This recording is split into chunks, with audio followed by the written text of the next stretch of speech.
Good afternoon. This is All India Radio and I'm Tanvi Taneja with the Midday News.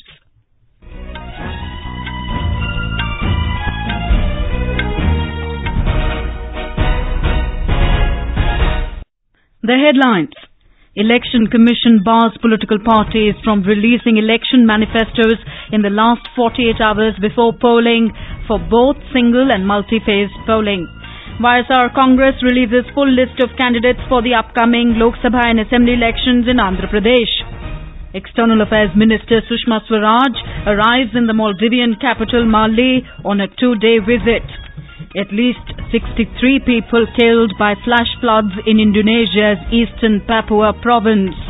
In badminton, Sai Praneeth to play China's Yuqi in the summit clash of Swiss Open at Basel this afternoon. And race walker Irfan KT qualifies for next year's Tokyo Olympics.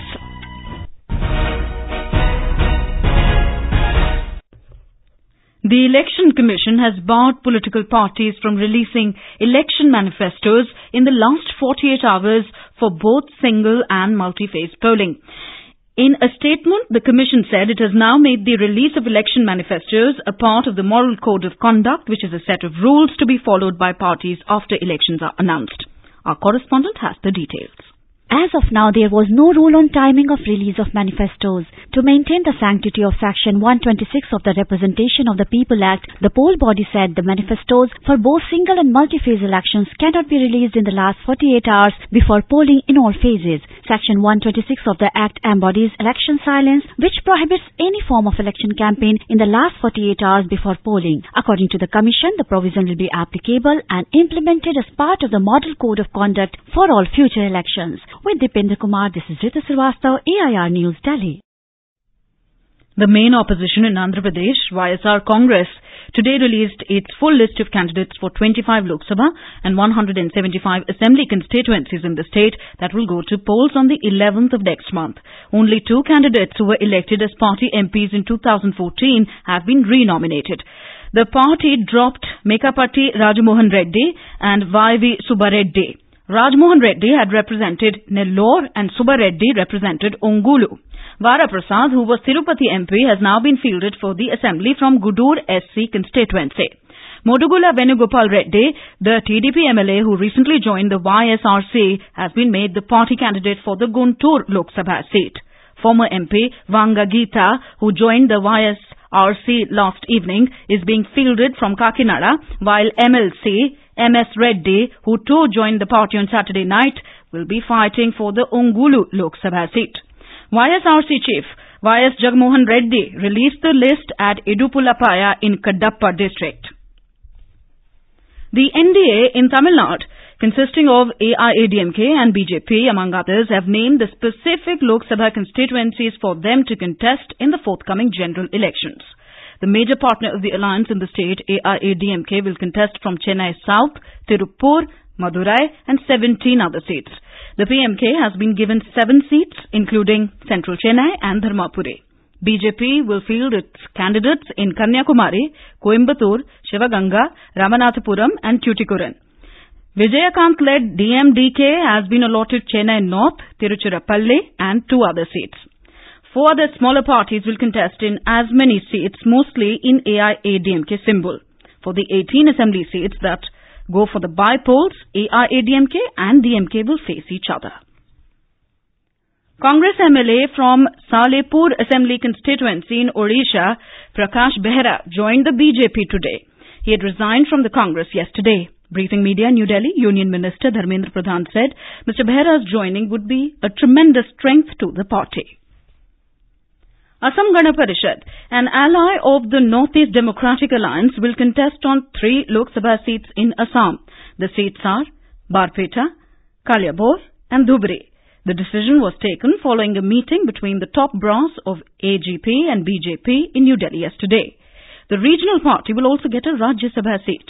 AGP is likely to declare its candidates in a day or 2. In Jammu and Kashmir, the 3 Special Election Commission observers have held meetings with all the 4 advisors to the Governor, the Chief Secretary, the Home Secretary and Director General of Police, among others. Official sources told AIR Jammu that special observers Noor Mohammad, A.S. Gill and Vinod Zutshe held discussions to make a real-time assessment of the security situation, election preparedness and other aspects of the prevailing scenario in the state in connection with holding of assembly elections in the state. The special observers are returning to New Delhi today after concluding their 4-day visit to Jammu and Kashmir. This is All India Radio giving you the news. For quick news updates, follow us on our Twitter handle at AIR News Alert. News Services Division of All India Radio will bring you a special live program, Janadesh 2019. On the developments related to the upcoming general elections 2019. Tune in to the FM Gold channel of AIR from 4:05 p.m. to 4:30 p.m. from Monday 18th March till the announcement of results to listen to this special program.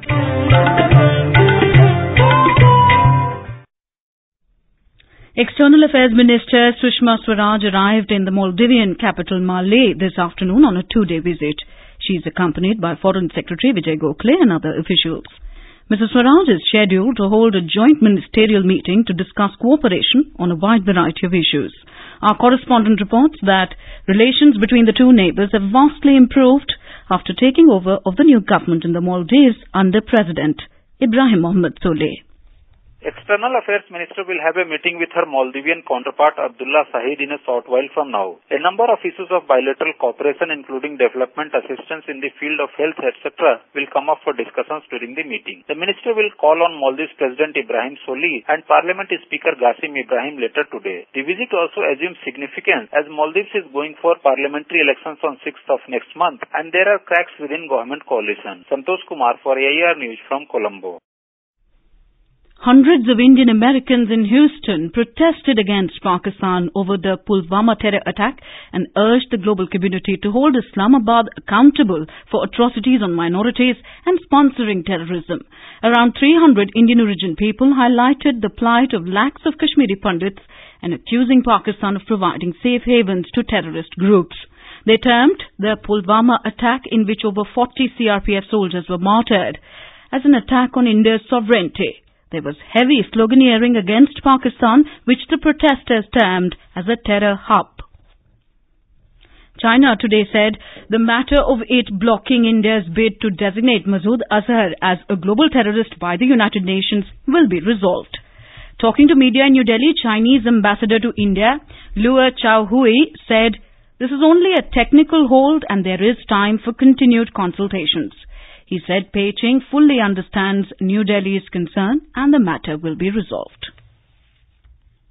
New Zealand Prime Minister Jacinda Ardern today said she would be looking for answers from Facebook and other social media firms about how Friday's terror attack by a gunman was live-streamed on their platforms.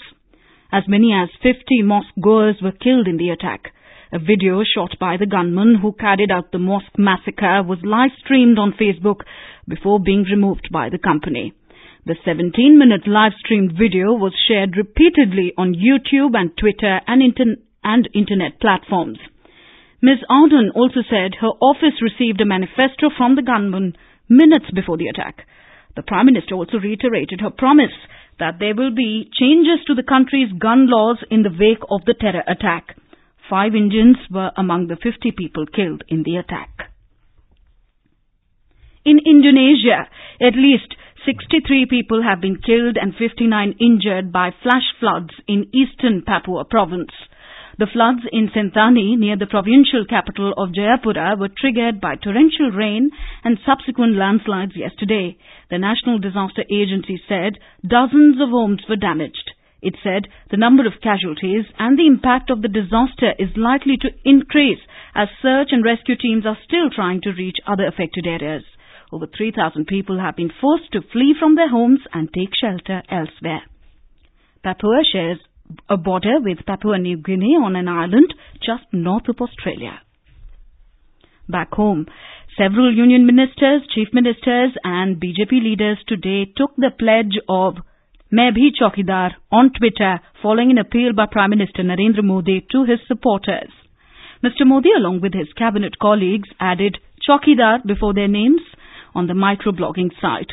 The party leaders, including Amit Shah, Ravi Shankar Prasad, Piyush Goyal, JP Nadda, Uttarakhand Chief Minister Trivendra Singh Rawat and Jharkhand Chief Minister Raghubar Das also followed suit. The Prime Minister had yesterday urged people to take the Main Bhi Chaukidar pledge, saying that he is not alone in the fight against graft and social evils. Mr. Modi's tweet was an apparent attack on Congress President Rahul Gandhi, who has been taking pot shots at the Prime Minister for it. The BJP today came down heavily on the Congress party, taking serious exception to the language used by its party leaders against Prime Minister Narendra Modi. Briefing media in New Delhi, Union Minister Prakash Javadekar said, Congress resorts to such tactics because they know they cannot defeat Mr. Modi. He said the party has no respect for the hard-working common man and uses words like Chaukidar to ridicule the Prime Minister. Mr. Javadekar accused the opposition party of degrading the level of public discourse and said the people of India will give Congress a befitting reply in the Lok Sabha elections. In Jammu and Kashmir, one person was today killed and 5 injured in a landslide in the mountainous Ramban district. Police sources told AIR that the incident occurred on the Khari-Mahu link road in Khari of Banihal area. The injured were hospitalized and their condition is said to be stable. Meanwhile, one person was killed and 2 injured after the vehicle they were travelling in met with an accident in Tikri area of Udhampur district on Jammu-Srinagar National Highway this morning. The accident occurred when a Srinagar-bound taxi skidded off the road and turned turtle. On to sports news now. In badminton, India's Sai Praneeth will play for the Swiss Open Trophy at Basel this evening. In the summit clash, Praneeth, who is world number 22, will take on top seed Yuqi of China. It will be the second match between the two shuttlers. The Chinese had defeated Praneeth in their first meeting at the Thomas and Uber Cup finals in Bangkok last year. In the semi-finals yesterday, Praneeth defeated China's world number 5 and reigning Olympic champion Chen Long. India's KT Irfan today became the first Indian from athletics to qualify for the next year's Tokyo Olympics. He made the cut after finishing 4th at the Asian Race Walking Championship at Nomi in Japan. The 29-year-old national record holder clocked 1 hour, 20 minutes and 57 seconds in the 20-kilometer walk to attain the standard qualifying mark for the Olympics. No other Indian from athletics has so far qualified for Tokyo Olympics. 2 other Indian race walkers who have qualified for the World Championship are Devender and Ganpati. India will take on Sri Lanka in their final Group B match of the 5th South Asian Football Federation SAF Women's Championship at Viratnagar in Nepal this afternoon. The match will kick off at 3 p.m. Indian time. Our correspondent reports that defending champion India as well as Sri Lanka have already qualified to the semi-finals after winning their opening matches against the Maldives. In a short while from now, defending champion India will take on Sri Lanka. Team India will try to keep its unbeaten record in the SAF Championship. Expressing confidence in her team, Coach Myamal Rocky has said that players are fully geared up for the match. The semi-finals will be lined up after the result of this match. The winner will take on Bangladesh, while losing team will play against the host and top team from Group A, Nepal. Rajkumar, AIR News, Kathmandu. In tennis, Swiss star Roger Federer will aim to win his record 6th Indian Wells Masters crown when he faces Austria's Dominic Thiem in the title clash at California in the United States today. 20-time Grand Slam champion Federer made it to the final after second seed Rafael Nadal withdrew from the tournament due to knee injury. In the other semi-final, 7th seed Thiem beat 14th placed Milos Raonic of Canada to secure a maiden shot at the Masters 1000 title. And now, before we close, here are the headlines once again. Election Commission bars political parties from releasing election manifestos in the last 48 hours before polling for both single and multi-phase polling. YSR Congress releases full list of candidates for the upcoming Lok Sabha and Assembly elections in Andhra Pradesh. External Affairs Minister Sushma Swaraj arrives in the Maldivian capital Maldives on a 2-day visit. At least 63 people killed by flash floods in Indonesia's eastern Papua province. In badminton, Sai Praneeth to play China's Yuqi in the summit clash of Swiss Open at Basel this afternoon.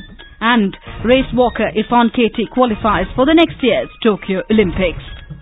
And for details of these stories and more, you can log on to our website www.newsonair.nic.in. And with that, we end the Midday News.